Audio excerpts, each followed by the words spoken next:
의회 정치의 실패와 그 이후 1933년 8월 6일 이제까지 우리는 최근의 모든 사건과 변천하는 세계를 단적으로 표현하는 여러가지 세력과 경향을 꽤 자세히 검토하고 고찰해왔다.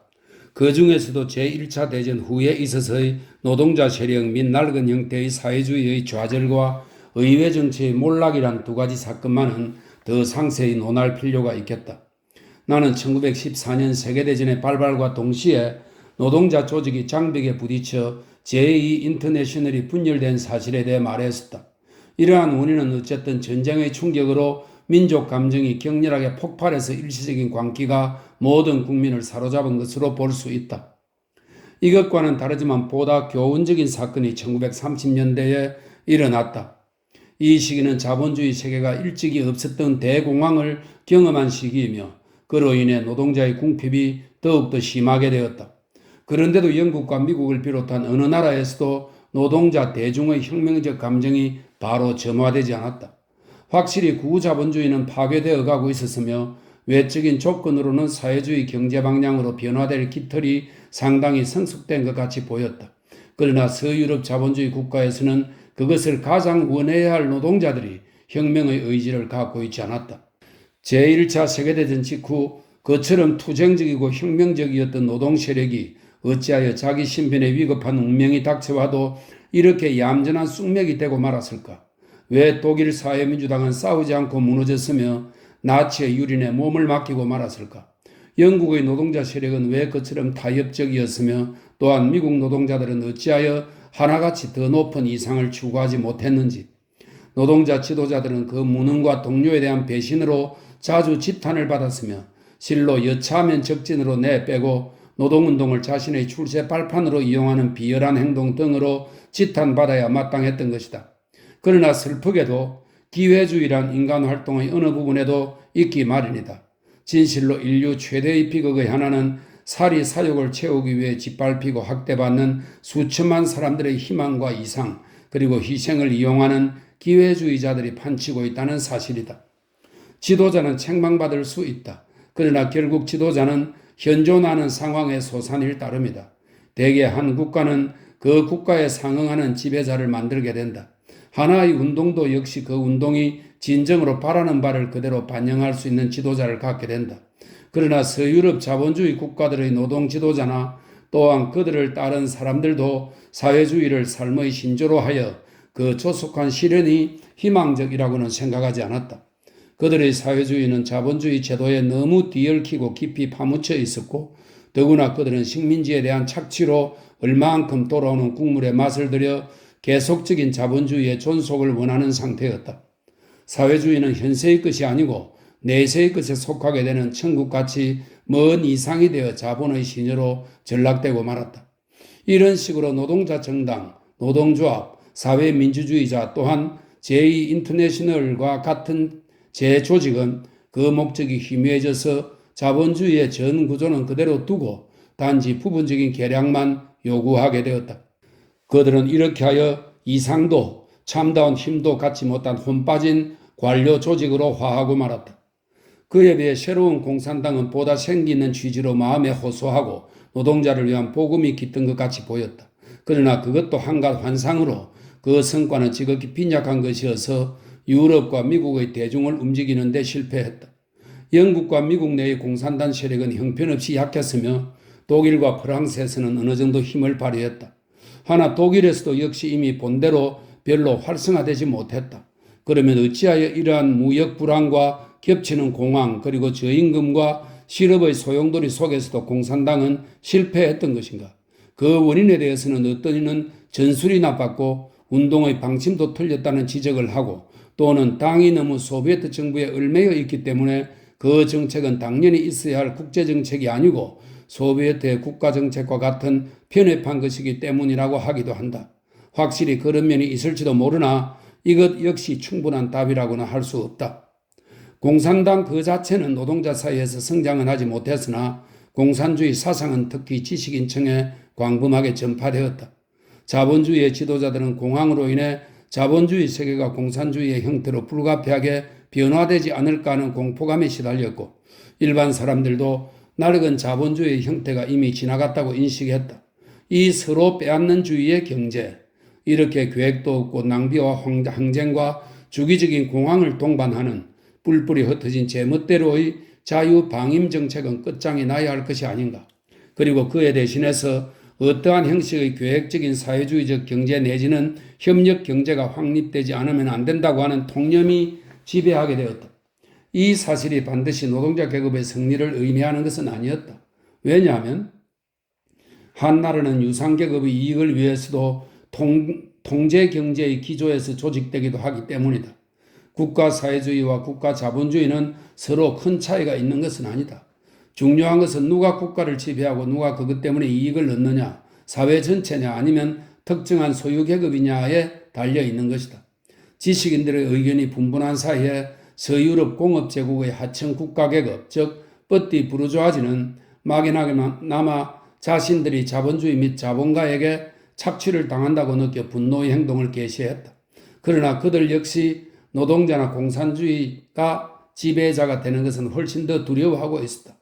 자본가는 공산주의를 막기 위해 대개 이러한 파시즘의 물길과 타협했다.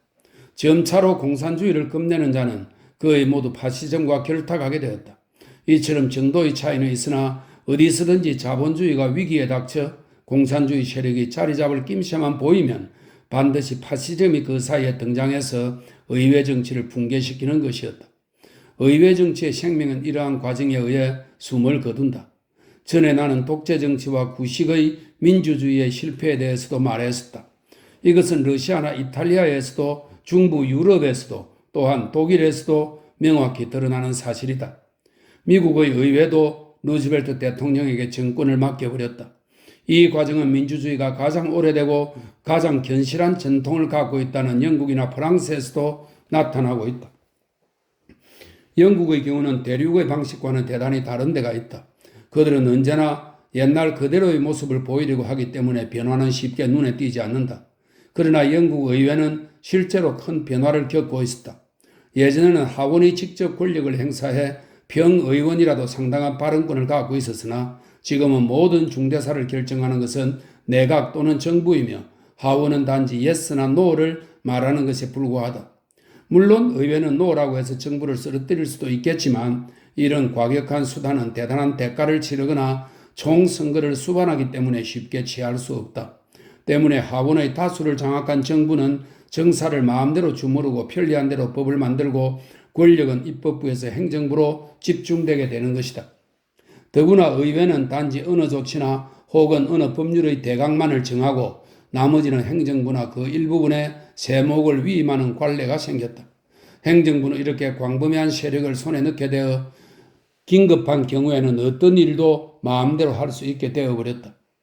의회는 점점 더 국가의 중요 업무에서 소외되어 가고 그 주된 직분이라야 정부가 취한 조치의 비판이나 질의, 정부의 일반 정책의 최종적 협찬에 한정되어지고 있는 정도이다.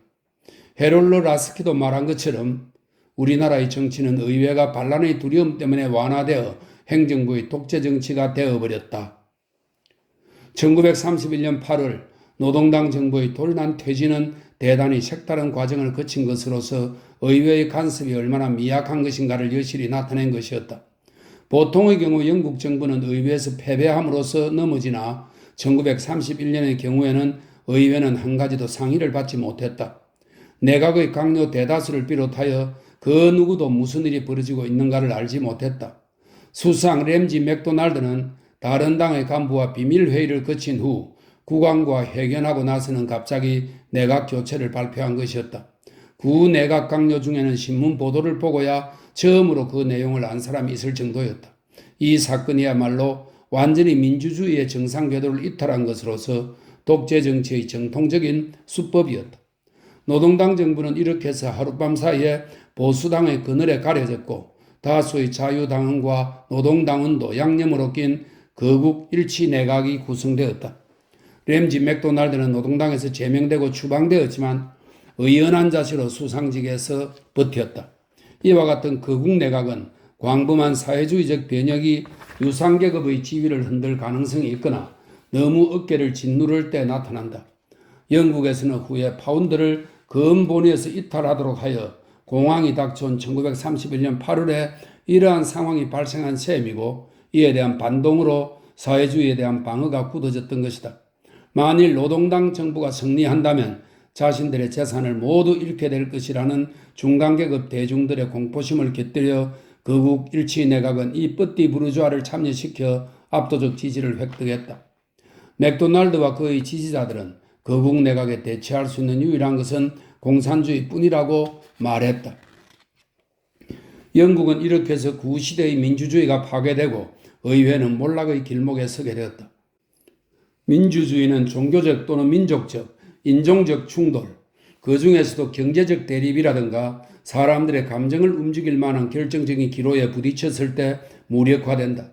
1914년에 아일랜드의 얼스터와 기타 지방과의 사이에 종교적, 민족적 대립이 발생했을 때 영국 보수당 정부가 의회의 결의를 거부하고 내전을 선동한 것을 기억해야 한다. 그러므로 민주주의가 유상계급의 목적에 맞으면 이용되고 민주주의의 절차가 특권과 이익의 방해나 위협이 되면 즉시 내팽개치고 독재정치의 방법이 동원되는 것이다. 미래의 영국 의회가 급격한 사회 변혁을 목표로 다수를 차지한다는 것은 당연히 있을 수 있는 일이다. 이러한 다수가 기득권을 위협할 때는 그 이권의 소유자들은 의회 자체를 부인할 것이다. 그들이 1914년 얼스트 사건을 감싼 것과 같이 의회의 결의를 무시하는 것도 가능한 것이다. 유상계급은 기존 질서를 유지하는 한도 내에서 민주주의와 의회를 인정한다. 말할 것도 없이 이러한 민주주의는 참된 것일 수 없으며 단지 비민주적 목적을 위해 이용당한 것에 불과하다. 참다운 민주주의는 민주주의와 자본주의 제도 간의 본질적 모순 때문에 오늘날까지 성립할 기회를 갖지 못했다. 민주주의는 평등을 의미한다. 그 평등은 단순히 투표권 보유라는 것뿐만 아니라 사회적 평등까지 의미하는 것이다. 자본주의는 소수의 사람들이 경제적 권력을 장악하고 이것을 자기의 이익을 위하여 유지하는 것이므로 이것과는 정반대인 것이다. 그들은 자신의 특권적 지위를 길이 보존하기 위해 법률을 만들고 누가 이 법률을 깨려들면 사회질서를 역행하는 범죄자로 몰아 처단한다. 그러므로 이 제도하에서 평등의 난 있을 수 없으며 자유로의 자본주의를 유지하려고 하는 자본주의 법칙의 한계 내에서 인정될 뿐이다. 자본주의와 민주주의의 갈등은 끊임없이 계속되며 간혹 유상계급의 속임수의 선전이나 의회와 같은 표면적인 민주주의 형태로 잠시 싸움이 가려질 뿐이다. 더 이상 던져줄 미끼가 없어지면 두 계층의 싸움은 서서히 표면화되기 시작하며 경제적인 승리를 놓고 팽팽히 맞서게 된다. 이때쯤이면 각양각색의 자본주의 지지자들은 그들의 기득권을 지키기 위해 일사불란하게 단결하여 대항한다. 자유주의파와 비슷한 단체들은 자치를 감추고 민주주의의 여러 형식은 배제된다. 지금 바로 유럽과 미국이 이러한 상태에 처한 것이며 많은 나라들이 어떠한 형태로건 우세를 보이고 있는 파시즘은 이 단계를 대표하는 것이다. 노동자 세력은 도처에서 수세에 몰리고 현대 산업 또한 현대 생활 그 자체가 어쨌든 자본주의 형식하에 있는 한 종종 여러 군부 세력이 끊임없이 서로 창을 맞대야 하는 전쟁터나 다름없다. 이 같은 난관과 분규, 궁핍은 소수의 분별 있는 지식인에게 정부를 맡겨 피할 수 있다고 생각하는 사람도 있으며 모든 일들의 원인은 정치꾼들이 일치 단결하여 도의적 설득과 잘못을 지적하여 악인을 괘씸시킬 수 있다고 생각한다. 이것이야말로 크게 잘못된 생각이다. 죄는 개인에게 있는 것이 아니고 제도의 결함에 있기 때문에 그 제도가 존속하는 한 개인의 행동도 변할 수 없기 때문이다. 지배적 지위 내지는 특권층에 속한 집단은 타민족을 지배하는 외국 집단이든 국내의 경제력을 쥐인 집단이든 간에 엄청난 자기 기만과 위선에 쌓여 자신들의 특권이 자신들의 미덕의 대가라고 확신하고 있다. 이를 반대하는 사람은 누구를 막론하고 배반자이고 질서를 무너뜨리는 불평분자로 낙인 찍힌다. 지배자를 설득해서 그들의 특권이 부당하고 마땅히 없어져야 할 것이라는 것을 깨우치는 것은 도저히 바랄 수 없는 것으로 충돌과 항쟁과 혁명 그리고 끊일 줄 모르는 고뇌와 궁핍은 필연적으로 닥쳐오기 마련인 것이다.